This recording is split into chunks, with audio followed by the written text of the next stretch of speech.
one of the best, I think, specialists in the world about troubleshooting, is again with us this year. So Lakshmanan, I said it correctly, yes, has made his all way from the US to Sofia, once again to share his opinion, and not opinion, but like his experience. And yes, we're writing not only good code, sometimes it's terrible, and sometimes we have to troubleshoot it. And I believe that Ram knows very good stuff about it. So please warm welcome Lakshmanan.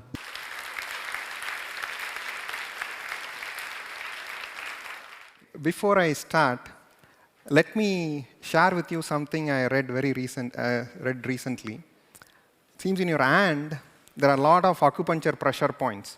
And when you clap like this, all those pressure points gets activated, and it really relaxes whoever is clapping. It really regulates your blood flow, and it's good for your art. So all throughout this session, feel free to clap whenever you wanted to, right? Maybe you can start with once now.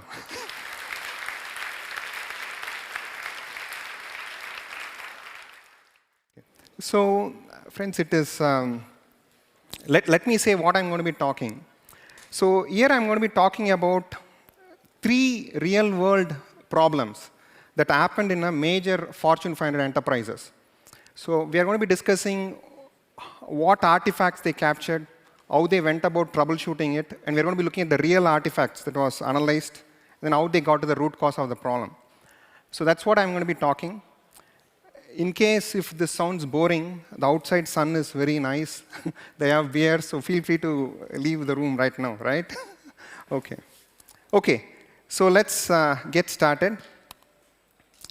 See, the first problem, what I'm going to be talking about is, this is a problem that happened in a very major financial institution in North America.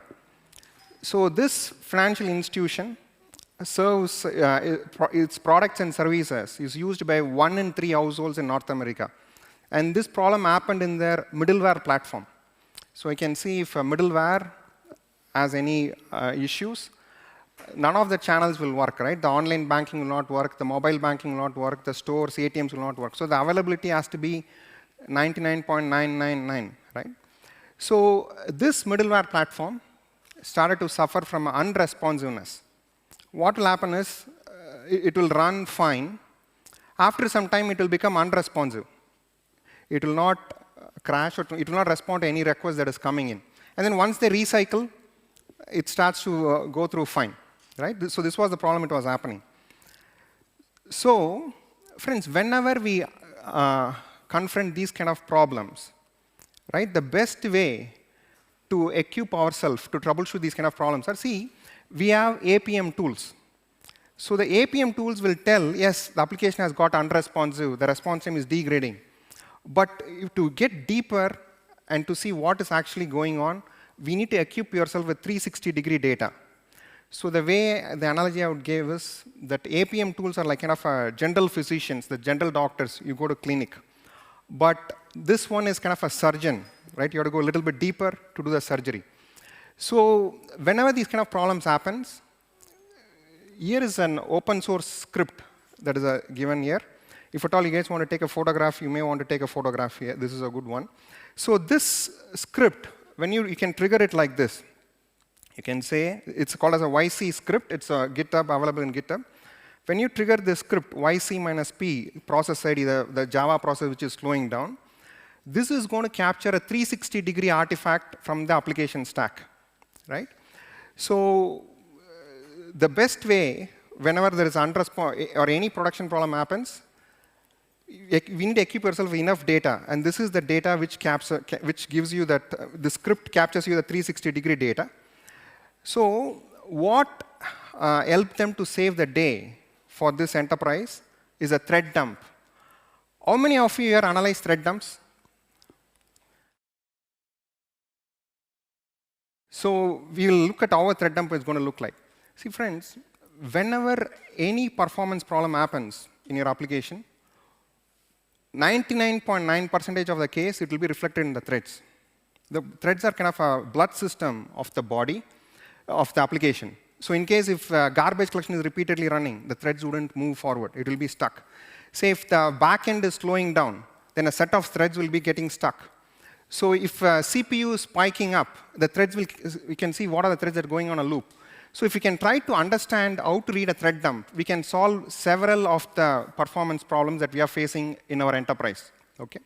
So now let's look how does a thread dump looks like. So friends, this is how a thread dump looks like. It may not be that visible at the back, but I'll try to read it out. So what are the elements which is there in a thread dump? The very first element, what is present, is a timestamp at which the thread dump was taken. Right? It says it was taken at so-and-so date and time. And the next information what is present is, it says what type of JVM from which this information was captured. Whether it was captured from a 64-bit JVM, 32-bit JVM, whether it's a server side, client side gives that information. And then, friends, our application has hundreds of threads, right? Each thread will have a segment, will have this kind of a segment printed. So if you have 100 threads, if my application has 200 threads, the 200 segments are going to be repeating. So now let's zoom into this one segment to see what information is present there. Okay, these are all the information that is present for one thread. The first information, what is present, is called as the thread name, the name of the thread.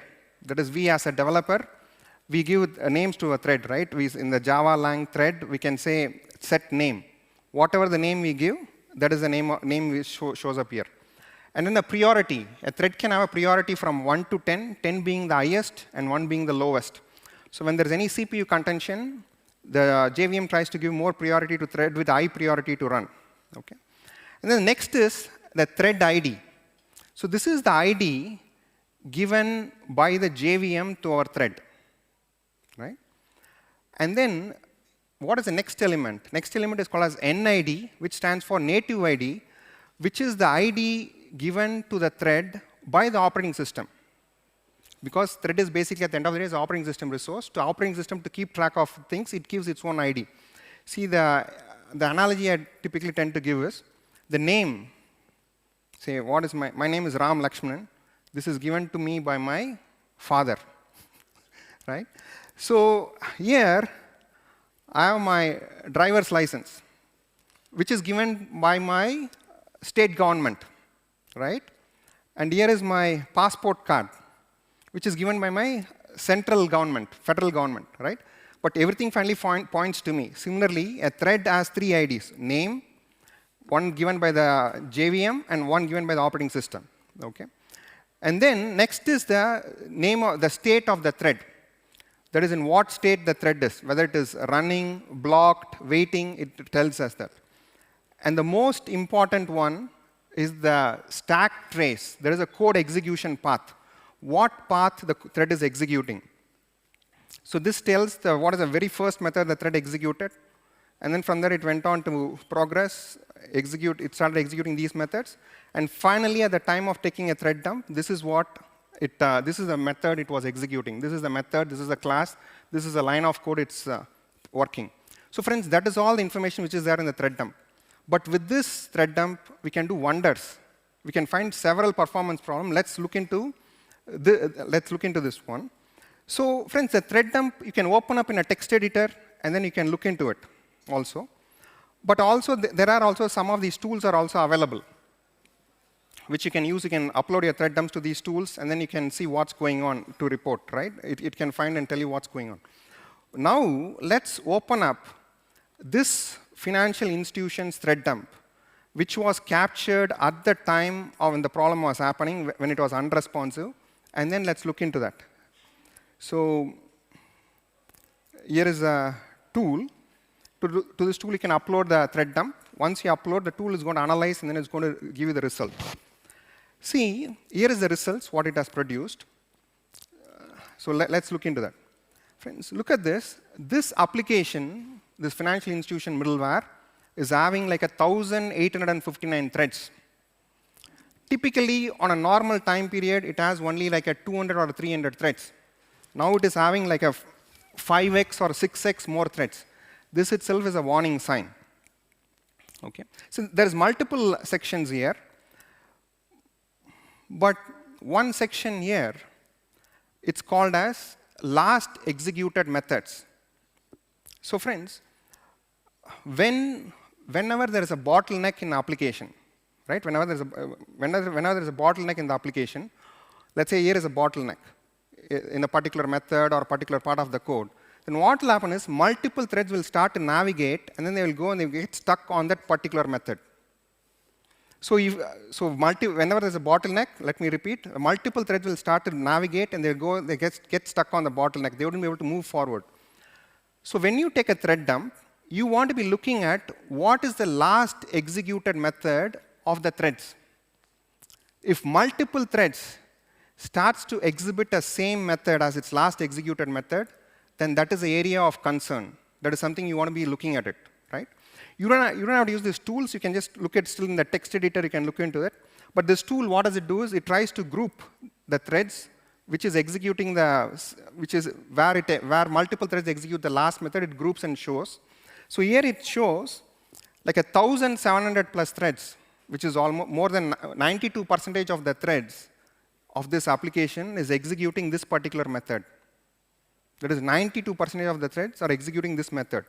So now let's see what is the stack trace of this method. Okay, so this is the stack trace of those 1,700 plus threads. All of them are ended up with this stack trace. Look at it. It is originating. Wait, let me make it a little bit bigger so that you can see it. See, if you see, they are originating from the Oracle package. So since this was a middleware platform, it talks with multiple system of records. There are multiple system of records it talks to. And one of the primary system of record is an Oracle RAC cluster. So the Oracle, the database vendor, told to this middleware platform, hey, hello, middleware platform, on your JDBC driver, enable this flag called ONS. That is, the flag called ONS stands for Online Notification Service. When you set this flag to true, what will happen is, since the Oracle RAC cluster, it's a multi-node cluster, if any one node goes down, immediately the JDBC driver will send the transaction to other active nodes in the cluster, so your availability will get better. So enable this flag to be true in your setting, so your availability will get better. So this financial institution middleware also, okay, they enabled it. But once they enabled, actually the contrary happened to what the database vendor told. What happened was, when they enabled it true, whenever every call was made, a new thread was spawned, and it was never terminated. For every call, a new thread was getting spawned. So of course, when multiple threads are going to be spawned, JVM is going to choke and it's going to get unresponsive. And that's what was going on. So once they captured this thread dump and then they showed to the Oracle team, then they told, oh, sorry. Since you are a middleware, we thought we wanted to pilot this new feature on you. So we piloted, but things like it's not working. So they gave a patch. When they upgraded the JDBC driver, then the problem went away, right? Okay. So this was the root cause, and this is how they went about solving the problem. Okay. So now let's move on. See, friends, like this, there is multiple such patterns how you can go about analyzing the thread dump. In the interest of time, I wouldn't be able to go into all the patterns, but here is a video clip which is available on YouTube. If at all, you can look at it offline. Okay. So the next problem, it was confronted by a very major cloud service provider. There is a good chance several of us are running our service on this cloud provider. So they were having a poor response time. That is, one of the critical service was having a poor response time. It is a cloud service provider. It's not a general business application. The cloud service provider itself, their critical service was having a poor response time. So this was happening because of garbage collection. Right? Let's talk about it. So friends, what is garbage? Some people say my talk is garbage. Okay. So what is garbage? Let's look into that. See, friends, all our application has memory, right? All our applications has memory. We set our XMX as 2 GB, 6 GB, 10 GB, 20. Even if you set it to 500 GB, even 1 terabyte, still it is a finite space. Still it is a finite space. So let's see, when a new request comes to our application, let's say a new sign-on request comes to our application. Friends, all our modern applications are becoming inefficient day by day, day by day, day by day. We are creating more and more objects, right?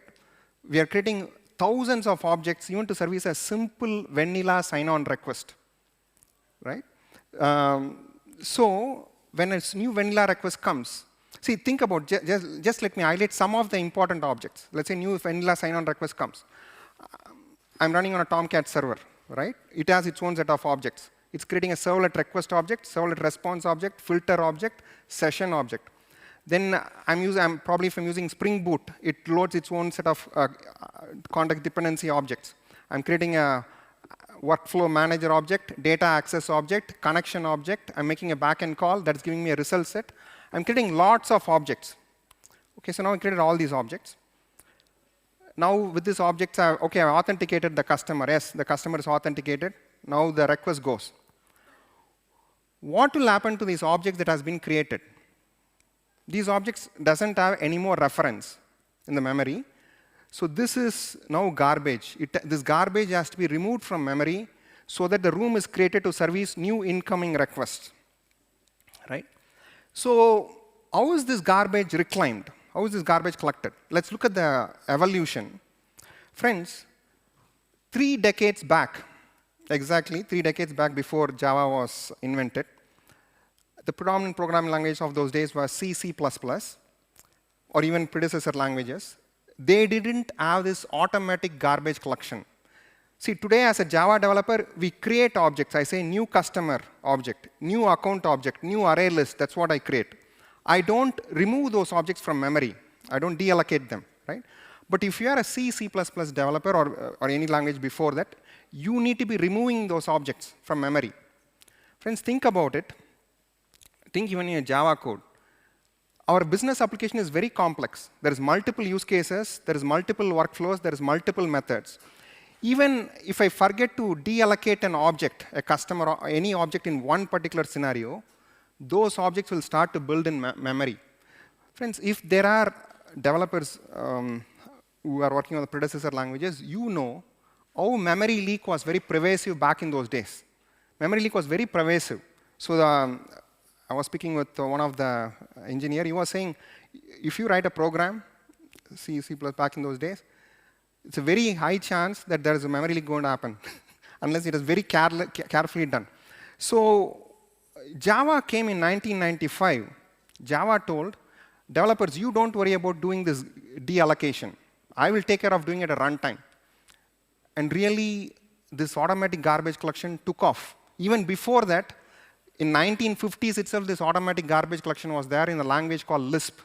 But once Java came, it really championed it. Since then, all the modern programming languages has this automatic garbage collection capability.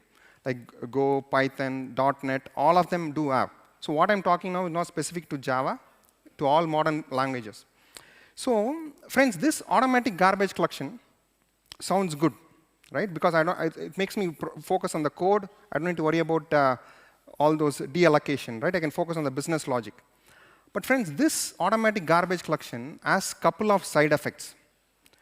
The first side effect is it stops our JVM application. It stops our application. So when my application is, think about it, I'm watching a YouTube video. What if I go and click on the pause button? The movie will not play, right? Exact same thing happens in JVM. When this garbage collection run, it stops your JVM. That means if any customer transaction comes, he's not going to get response. So if your customer says your application was running fine, but all of a sudden it was not responding, very likely the garbage collection was running in the background.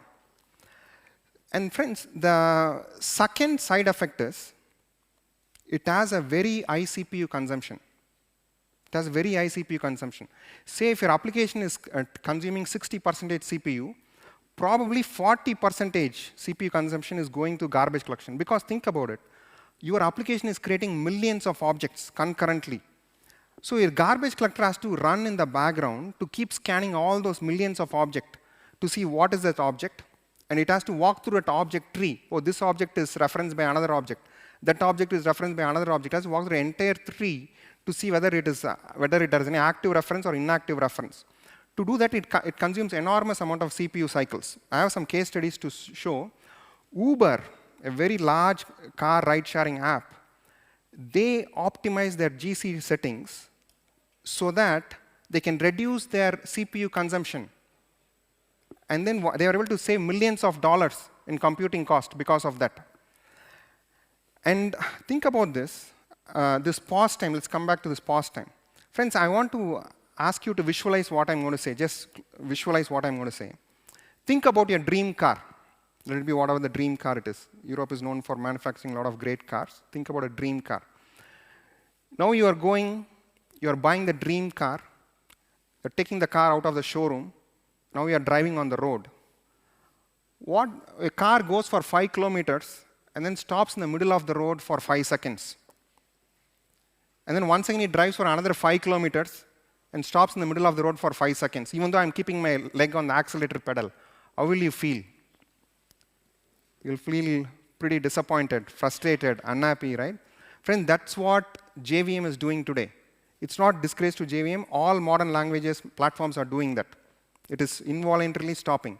But we cannot see that. Can you see JVM? We cannot see JVM. It's not visible.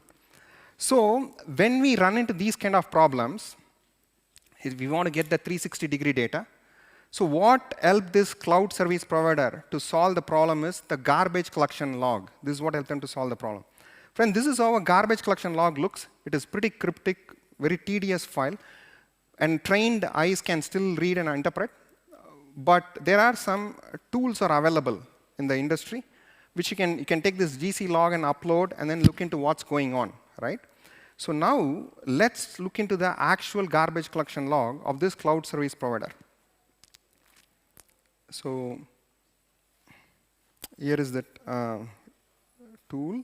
So to this, you can upload the GC log. It's going to analyze, and then it's going to tell you what's going on. If there are any problems, it says, there are long pauses. And it also gives you the recommendations of what needs to be done. But look at this, my friends. Here, there is an interesting metric, what it reports. Let's focus on this. It says, what is my average GC pause time?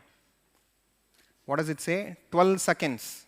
This is my average GC pause time is 12 seconds. That means the JVM, whenever the GC event runs, it's stopping for 12 seconds. Now,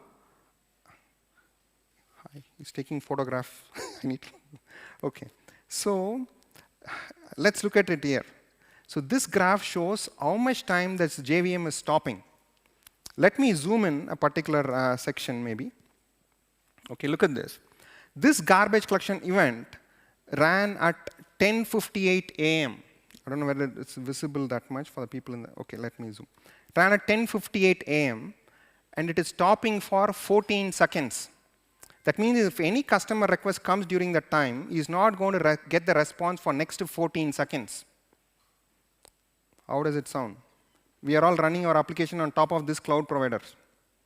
Now, I'm moving to the next data point. So this happened at 10:58. Next GC event ran at 11:04. That is 6 minutes later. It is once again stopping for 14 seconds. And once again, another 6 minutes later, it's stopping for 14 seconds. Right? So, friends, look at this. When you study this garbage collection, there is a metric called GC throughput percentage. What does GC throughput percentage means? And friends, I don't know who reported this as in percentage. I want to see that gentleman or that woman once in my lifetime. He's a very clever person. I want to meet him. See, what does this throughput percentage means? What does this 96% throughput mean? See, when I hear a number 96%, it sounds good, right? Because if my daughter, who is in high school, if she gets 96%, I'm very happy. But let me break it down. What does this throughput actually means to us? See, when someone says your garbage collection throughput is 96%. It means this application is spending 96% of its time in processing the customer transaction and remaining 4% of time in processing the garbage collection activity. That's what it means. Let's break it down in terms of minutes. One day has 1,440 minutes because 24 hours multiplied by 60 minutes. 4% it's spending in garbage collection. What is 4% of one day? It is 57.6 minutes. That means one day, your JVM is stopping for 60 minutes, this JVM. 60 minutes. Of course, it's not stopping 60 minutes continuously. It is stopping, running, stopping, like that it's doing. So it's stopping for 60 minutes. Friends, think about it. Basically, when it's stopping means it is not doing any customer work.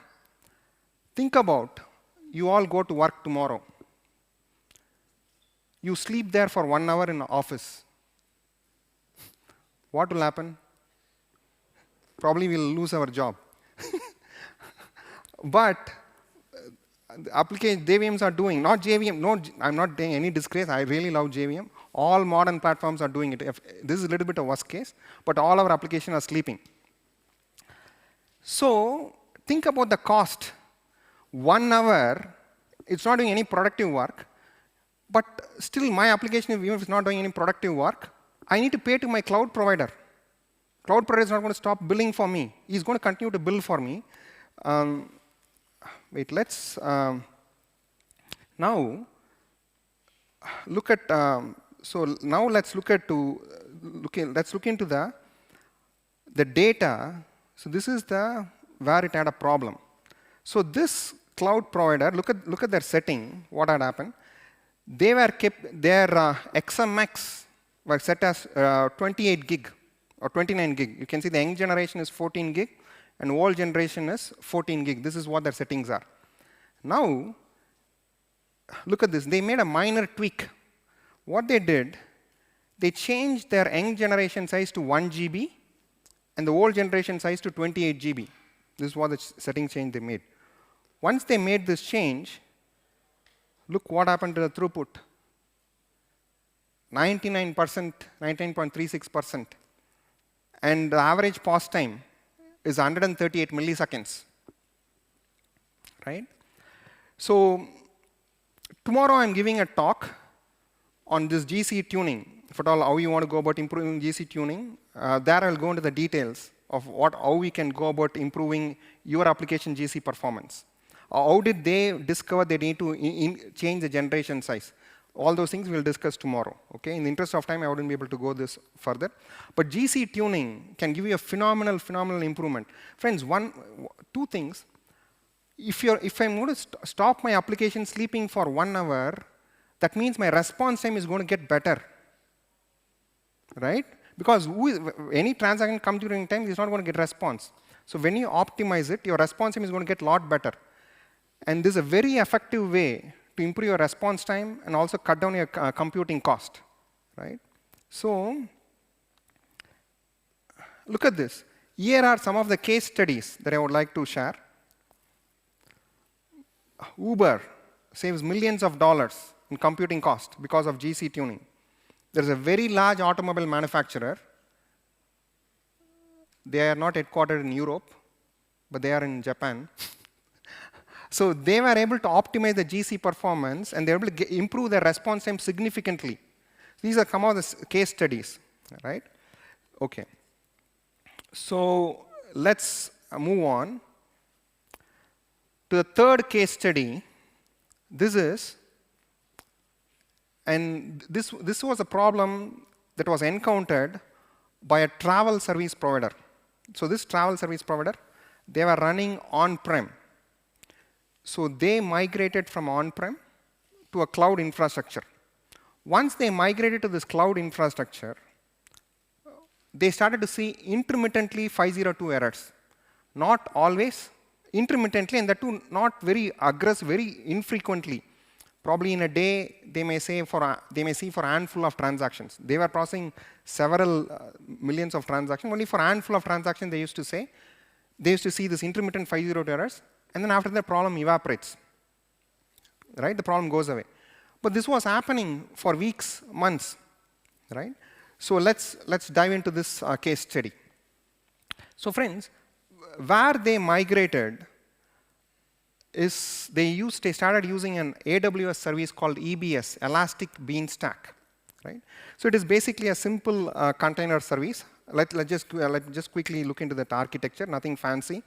So this EBS service has an load balancer at the very front, which is going to distribute the load to the EC2 instances. So each EC2 instance has each EC2 container has an Nginx web server, which forwards a request to Apache Tomcat server. The Apache Tomcat server is where the Java logic is there, which processes the request. And then the request is sent back to Nginx, and then the Nginx sends back to the customer. Right? This is how the setup was. And intermittently, they were getting this 502 bad gateway errors. It was going on for weeks or even a few months. They didn't know why. Friend, this is where equipping ourselves with a 360-degree data will really help. What helped them to save the day was this dmessage. What is dmessage? Let me tell. Dmessage is a Linux command. When you issue that, it's going to give me a kernel logs. The kernel does logging. As our application, we do logging. Kernel also does logging. This dmessage command is going to give the kernel logs. And friends, in the kernel log, I don't know whether it is visible. In the kernel logs, sometimes what will happen when there is a lack of RAM capacity, the kernel will kill our Java application. Kernel use some internal heuristics to decide when there is a lack of RAM capacity, it decides which process to kill. Most of the time, it turns out to be a Java process because Java process tends to be the largest memory consuming process in that container. And also the Java process, we set the XMX and XMS to different values. So the memory scales up and scales down. Right? So when it sees that, it thinks as a rogue process and it kills. When it kills, it will not be reported anywhere other than the kernel log. It's going to kill with this out-of-memory error, kill the process or sacrifice the shell. That error is going to be printed here. When they saw this, then they realized, oh, the kernel is killing the process. So let's go back here to this architecture diagram. Look at it. The request came. The load balancer forwarded to this Nginx server. Now Nginx sent it to the Tomcat. And now when Tomcat is processing the request, the kernel killed the Tomcat because of lack of RAM capacity. When it killed, that means this request, the Nginx is not going to get back the response within the stipulated timeout period. If it's not going to get a response within the stipulated timeout period, it's going to return back 502 errors. So now, this brings a question. OK, if this Tomcat server is down, why I should see more 502 errors? Any request that comes to this EC2 instance should get more 502 errors. And why my alarms or nothing is not triggering? What's going on? Friends, our modern infrastructure is getting complex and complex. Right? See, look at this. What was happening? This is running on a container service. EBS is a container service. So this EBS container orchestrator, as part of its self-healing mechanism, it would restart the Tomcat process if it's down. So this kernel was killing the Tomcat process. Now this container orchestrator, as part of a self-healing mechanism, it sees the Tomcat is down, so it's going to restart the Tomcat. So once restart comes up, it starts to take traffic. And then when it goes beyond a limit, up and down in production. So this led to this problem. So after discovering that, OK, the dmessage, the kernel was there, so they didn't do a proper capacity planning. So once they allocated bigger size RAM, bigger size EC2 instance, then the problem went away. Okay. So friends, this comes, we just already discussed 3, but since we have time, let's discuss one more. It's called as a CPU spike. So this was a problem encountered by a trading application. You know trading application? The response time has to be in milliseconds. So what was happening was, with this application, this trading application would go smoothly. For hours and hours, it will go smoothly. all of a sudden the CPU will spike to 100%, and then it will remain there. It will never come down. You have to recycle the JVM to make it come down, and then it will go smoothly. But sometimes after you restart, maybe after even few minutes, it may go to 100%. In few minutes, it may go to 100%. Sometimes it can go for several hours. So it was very sporadic behavior. So how did they go about troubleshooting the problem? See, friends, I'm going to be showing you a very effective and very simple technique to isolate CPU problems if it happens in your enterprise. So, friends, whenever a CPU spike happens, there is only one reason for that. See, if your application goes unresponsive or it's slowing down, there could be multiple reasons.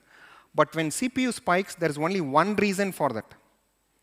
That reason is a thread. If your thread starts to execute your programming code or instructions continuously, that's when the CPU will start to go high. Say, if there's a thread goes on an infinite loop, there's a while loop which turned out to be true or something, infinite loop happens, then if a thread starts to loop infinitely, then the CPU goes up. So the only reason why CPU will spike up is because of threads.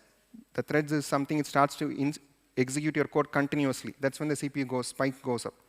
So now, how do I go about troubleshooting is, I need to isolate which is the thread which is causing the CPU to spike, because we know it's the thread is the reason. My application has hundreds of threads. From these hundreds of threads, how will I narrow down and isolate which thread is causing the CPU to spike up? So friends, we all might have used the top command. The top command is a Linux command. When you issue that command, it's going to give me all the processes running on the device and what is the CPU and memory consumption. Friends, this top command has one secret option. I'm going to share that secret option with you now. This is what it is. If you say top -h, uppercase H, and -p in the process ID, when you give this top command is going to display all the process that is running, all the threads that is running within this process, what you have specified, and what are those threads and what is the CPU consumption of those threads within that process. See, here you can see, when I issue this command, it is telling, oh, there is one thread called 31 with a thread with an ID 31306. This thread is consuming 69% CPU. There is another thread consuming 65% CPU. The third thread containing 64% CPU. All other threads are consuming only 0% CPU. So it tells what are the threads which is causing the CPU to spike. So now we know, okay, these are the 3 culprit threads which is causing the CPU to spike. Now I isolated these 3 threads. Now next step is I need to know what lines of code this thread is executing. See, our APM tool gives you the overall process CPU has spiked to 80-90%, which is a good information we need to know. But what I need to fix it is what threads is causing and what lines of code is executing. That's what I need to know to fix the problem. So to do that, we can use this. So now I isolated these are the threads. Now how will I know what lines of code the threads are executing? This is where the thread dump is going to help us, because the thread dump tells what lines of code the threads are executing. So when you take these 2 information, when you marry these 2 information, then we can get to the root cause or what threads are actually causing the CPU to spike. See, look at this.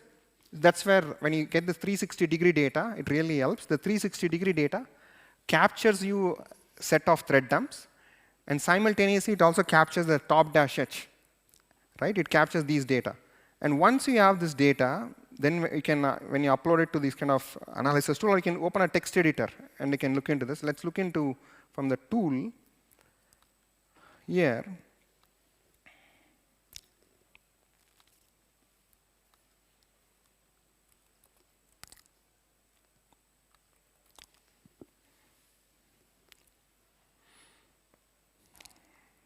So let's look here.